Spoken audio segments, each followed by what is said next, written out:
Welcome back to this selfish conversation. This is part 2 with my guest, Shawna. We pick up the conversation talking about the implications of trauma to the body, both physically and spiritually. Later on in the conversation, Shawna gives us concrete tools on how to build long-lasting boundaries. Let's dive into this selfish conversation. There's a book called The Body Keeps Score. And it is true. Like, I can now get myself in situations and my body is reacting.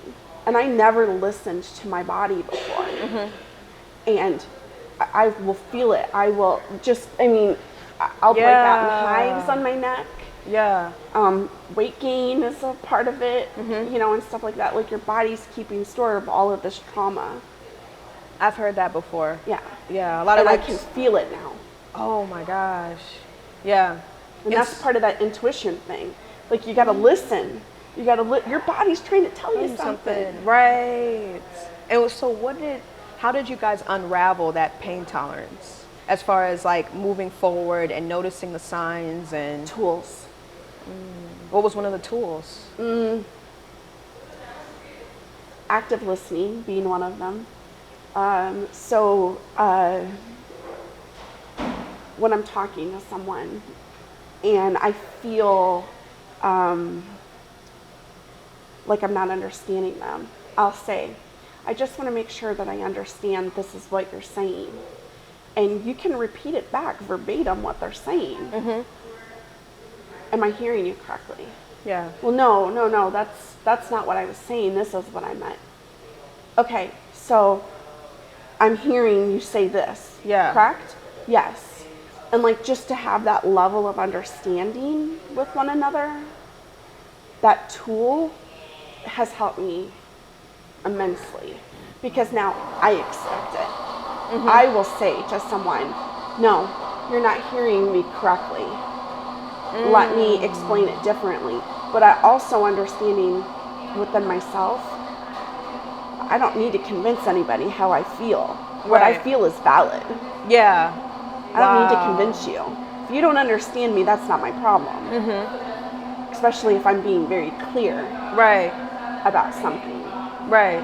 That's interesting, because I think a lot of times you feel like you want the person to understand, and when they don't, it adds on another layer of like, you don't get me, you don't understand me, or whatever, and it's like, and then it makes you feel like your feelings are not valid. And it's like, no, I'm hurt by what you did, and if you can't understand that, that doesn't mean that my feeling isn't invalid, but you feel like it's not valid because that person isn't getting what you're saying. And sometimes that's not, and like you said, that's not the goal.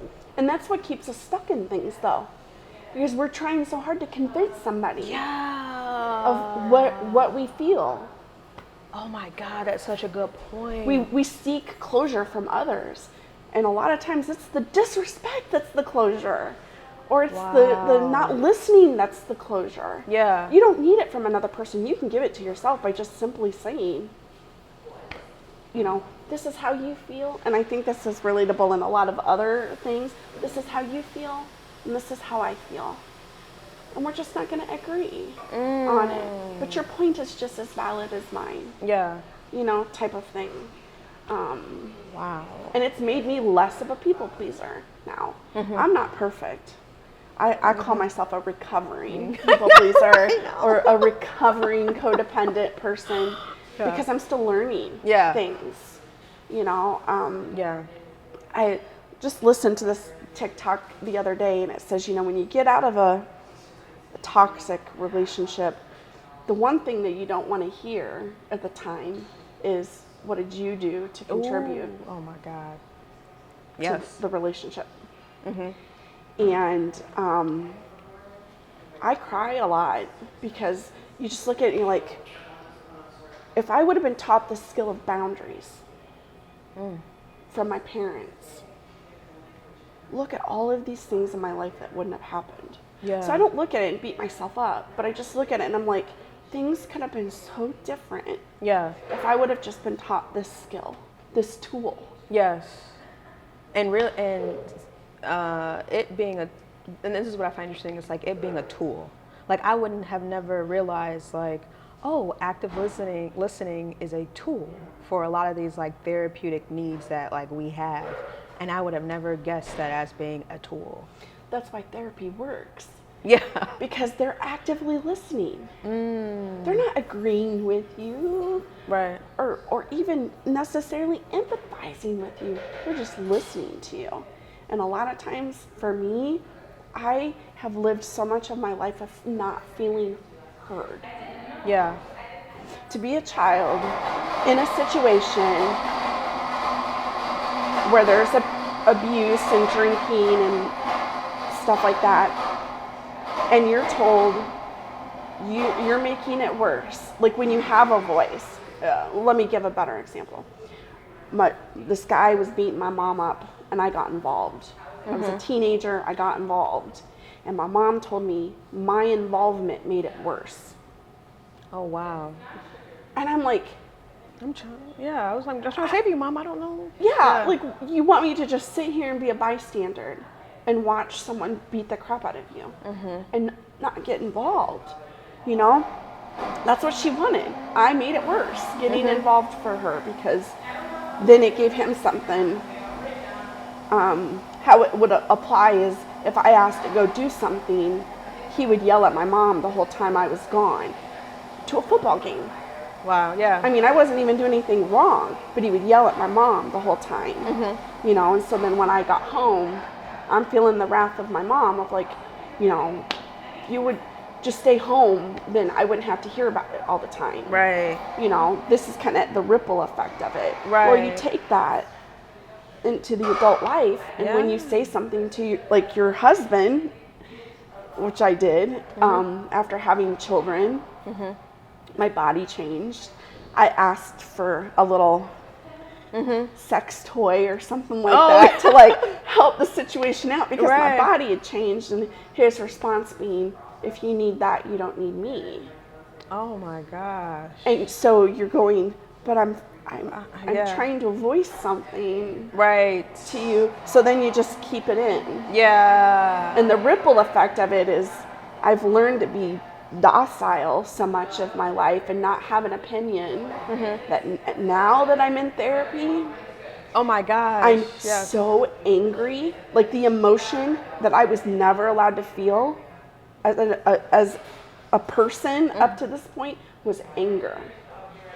And I don't know how to regulate that emotion now, because I was never allowed to feel it. Wow. And so in therapy right now, that's what we're working through, is how do I regulate this emotion and not feel bad? Like, you know, as a woman, I'm supposed to be prim and proper. Right, yeah. You know, we're conditioned to not feel anger. Yeah. No, that is true. And I feel it right now, and I don't know what to do. And it does not come out in good ways sometimes. I'm all like... Right. And you're honest about it, and I love that. Yeah. I'm like, yes. It just is, it happens how it happens. It's an emotion, you know, that's what I had said earlier. It's like, being human is messy. Yeah. Oh my gosh. Just be messy. If we're all messy and we look at it and go, we're just messy together. Oh, you fart too? Oh my God. You know, I mean, I know that's pretty, but you know, like. That's what it is. But we are, and I think that we're just trying, like, and it's so weird that we always try to fit in this box, and then when life starts hitting you so hard, you're like, I don't want to be in the box. And it's like, well, we never had to be in the box. Like, no. We did not have to set up our lives to be in this box. But everyone thinks, like, not everyone, a lot of people that I've experienced are like, be this way, we gotta be this way, we gotta be this, should do this, should. And it's just like, that has never worked. And it has still yet to prove itself. And I'm like, why are we trying to do things that just don't even suit us? From an emotional standpoint, from a physical, spiritual standpoint, doesn't suit us. I'm 49 years old, and I don't know who I am.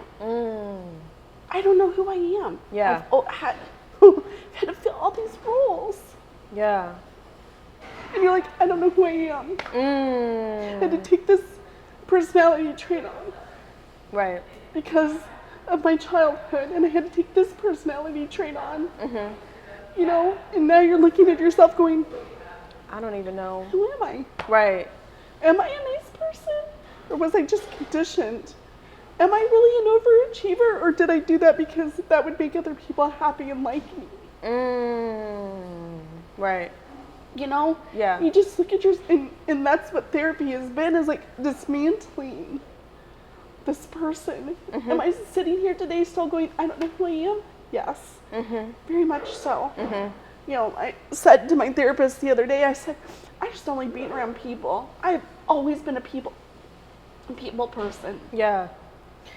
And I don't know if it was the pandemic and like being forced to not be around people. Yeah. But now I'm like an introverted extrovert. Yes. Yeah. I get around people and then I am expended. Yes. And I do the Irish goodbye, where it's just like, I'm out. I don't go around and tell anybody goodbye. I just leave. Right. Because I'm just spent. I'm done. Yeah.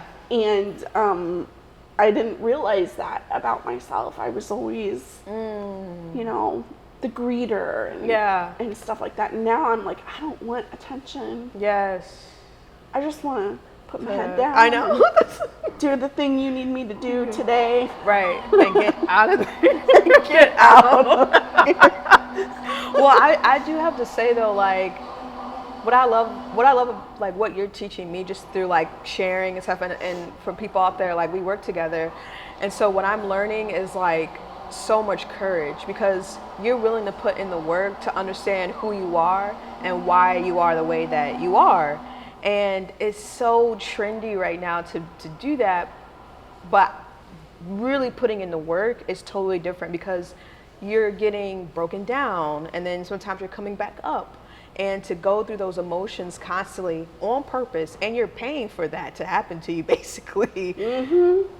That's courage. And I do want to say that, like, I know that what you're experiencing is a very real thing, and the things that you've gone through. But I do want to say that because of you, I am more aware, and that surpasses any other lesson that I will learn from being in tech to being a journalist and whatever. I don't care about all of those educational things. Me being more aware of myself, you are part of that journey for me. So when I go out and I talk to people, I'm giving them information about like this girl named Shawna that I worked with. She is making me more aware of A, B, and C, and you're disruptive and you make people uncomfortable, and I love it, because now they're like, oh my God, I'm facing me. I'm not facing my professional life, and I can brag all day about that. I'm not talking about my sister, my brother, my auntie, whatever. You make people look at themselves in the mirror, because that's what you're doing. And it's reflective, and people can grab it and be uncomfortable and keep it pushing, or like me, I'm grabbing it and I'm like dissecting. I'm like, oh my God, well, what about this? Maybe I really should consider this. Well, why am I like that? And it's turmoil for me, but I'm just happy that I'm aware of this now, because I'm only 31 and I don't know what's to come, and I don't want to do things that aren't really serving like my heart.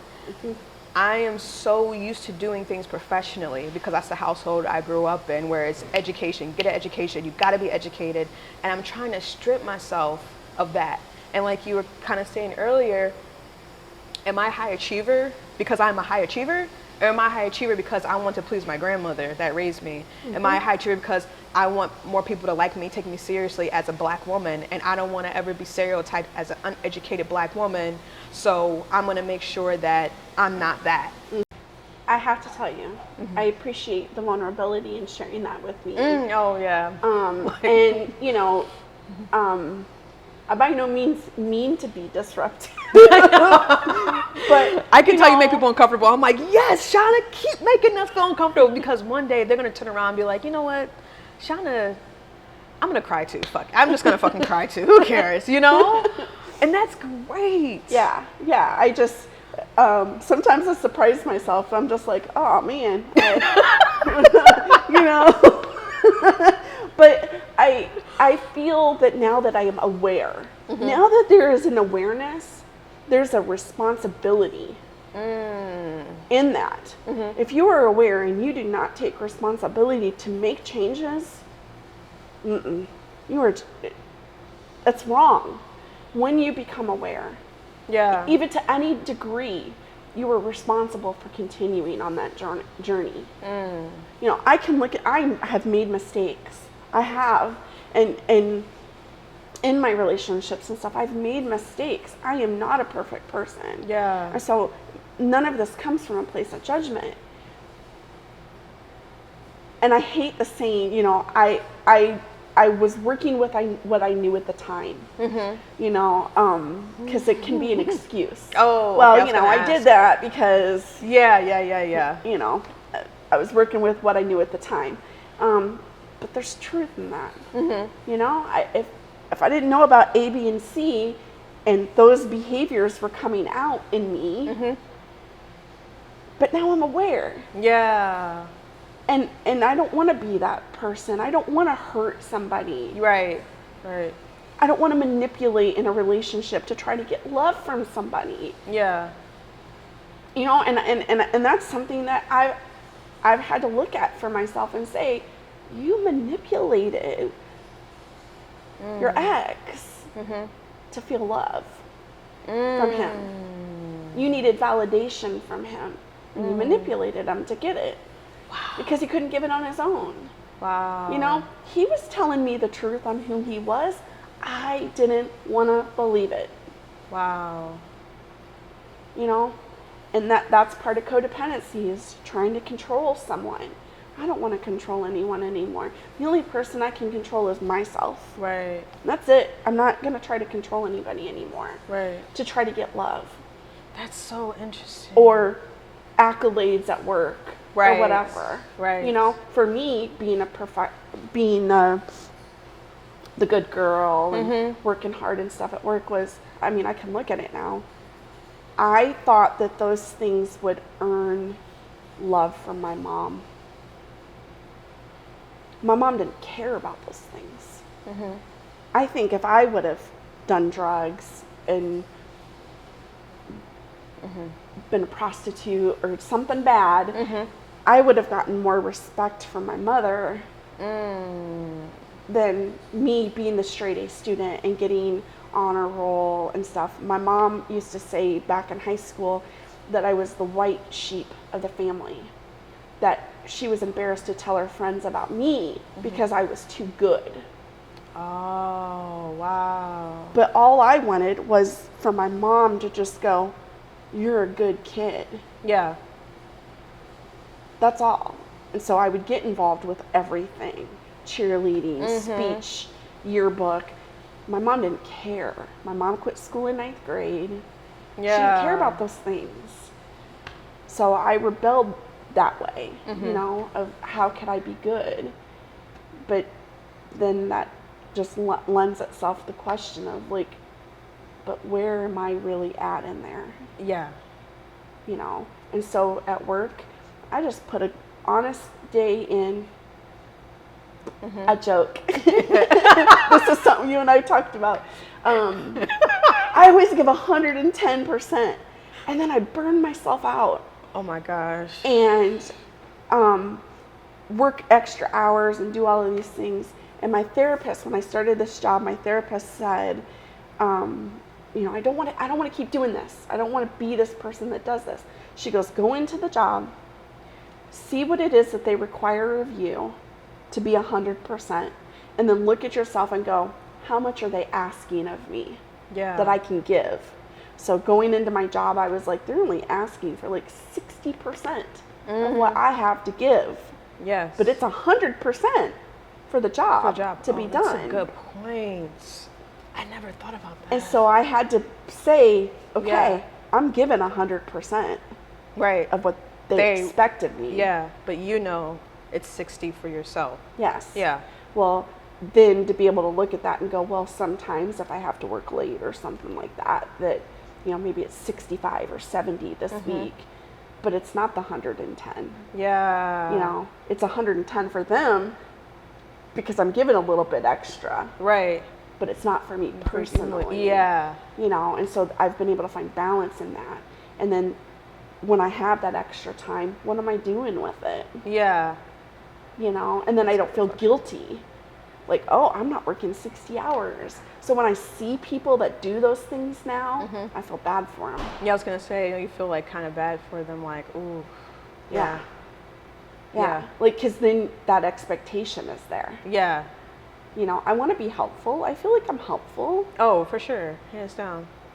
but I'm not doing other people's work for them Yeah, because there's where it's no, expected. yeah. You know, And no compensation. right.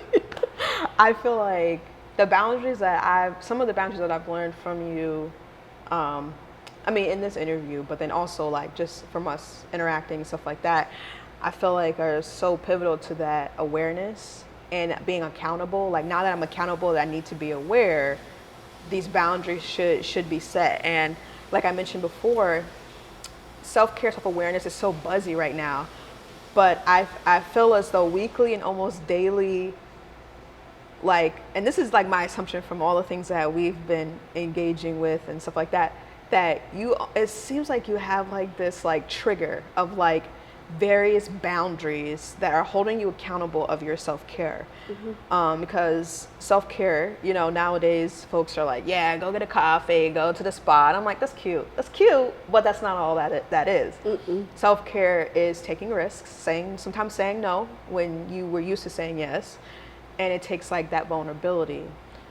Like, what are some of those like checkpoints that you kind of make in your head like daily that I don't know if it's already been mentioned, but some little checkpoints that you are aware of daily to make sure that you're still putting yourself first and caring for yourself?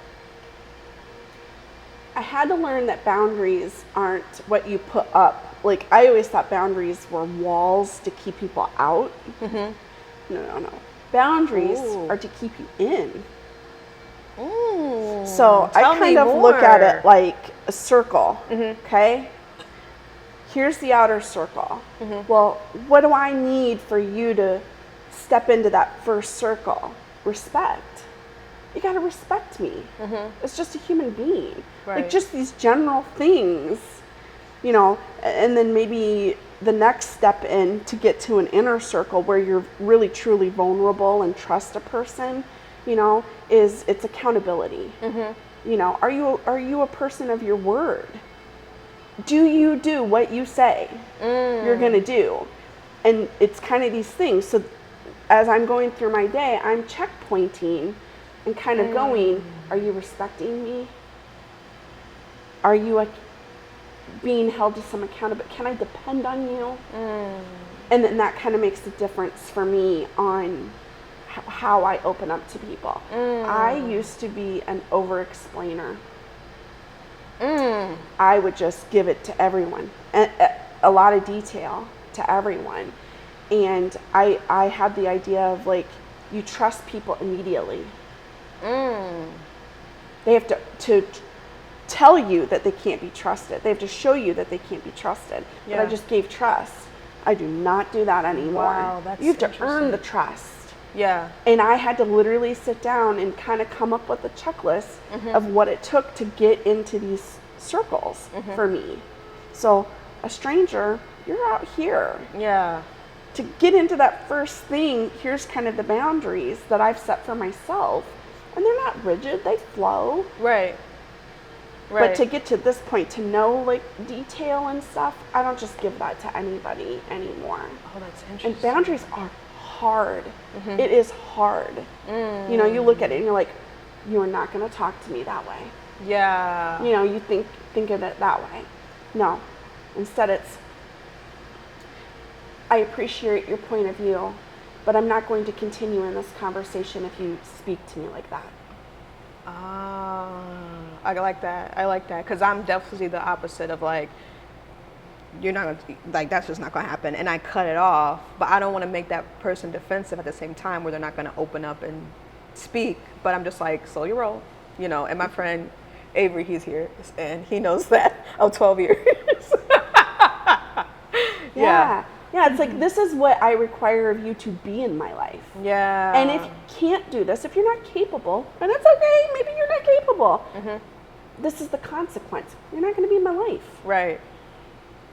That's just like, I'm not going to have this conversation with you. If there's an unwillingness to hear me, we're not going to have this conversation. Right. and I'm not going to try to convince you. Yeah. So that's where that tool of active listening comes into play. If you can do that, and another person can do that with you, you can continue in that conversation. But, you know, and I feel mean. Yeah. I feel mean when I set boundaries. Oh my God, I know what you're talking about. I feel that, like I feel that, but I cannot extend myself. And I know I'm seeing right now that I'm extending myself in a way that's making me uncomfortable and sad. And I'm like, I can't do that, but then I feel bad. And I'm like, this is ridiculous. I hate this feeling of feeling bad. I don't like it. Because I know it's like, I shouldn't feel bad for wanting to set a boundary for myself. Yeah. Yeah. But we're just not taught that. And to me, that is, I'm reading a book right now, finding boundaries, or I can't even remember.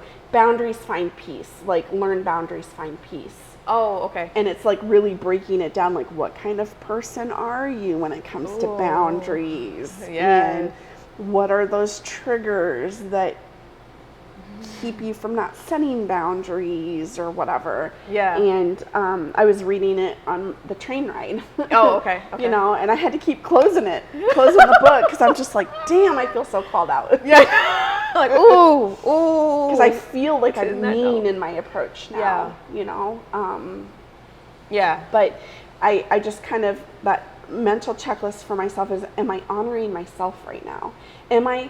If I continue down this path, am I honoring myself and my comfortability? Am I putting myself in something that I'm not comfortable in? And it's okay to say no.